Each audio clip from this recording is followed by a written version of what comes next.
મહારાષ્ટ્ર વિધાનસભાની લોબીમાં ભાજપ અને એનસીપી સમર્થકો વચ્ચે મારામારી. મહારાષ્ટ્ર વિધાનસભામાં ધબધબાટી બોલાઈ હતી. ગુરુવારે મહારાષ્ટ્ર વિધાનસભામાં બીજેપી અને એનસીપીના ધારાસભ્યોના સમર્થકો વચ્ચે થયેલી મારામારીના કેસમાં એફઆઈઆર નોંધવામાં આવી છે. મુંબઈ પોલીસે અત્યાર સુધીમાં 2 લોકોની ધરપકડ કરી છે. મારપીટના વિરોધમાં રાત્રે શરદ જૂથના સમર્થકોએ મરીન ડ્રાઈવ પોલીસ સ્ટેશનની બહાર વિરોધ પ્રદર્શન કર્યું હતું. એનસીપીના ધારાસભ્ય રોહિત પવારે જણાવ્યું હતું કે ગઈકાલે મહારાષ્ટ્ર વિધાનસભાની બહાર 4 લોકોએ નેતા જીતેન્દ્ર આવ્હાડ પર હુમલો કરવાનો પ્લાન કર્યો હતો. અમને વોટ્સએપ પર અને નવા આકાના કાર્યકરો તરફથી ધમકીઓ મળી હતી. નવા આકા દૂરથી ઇશારા કરે છે અને આ ગુંડાઓ ત્યાં ગુંડાગીરી કરે છે.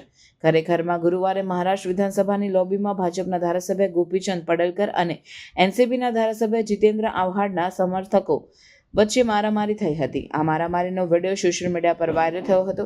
આમાં બંને ધારાસભ્યોના સમર્થકો એકબીજા સામે અપશબ્દો બોલતા અને ઝપાઝપી કરતા દેખાયા હતા.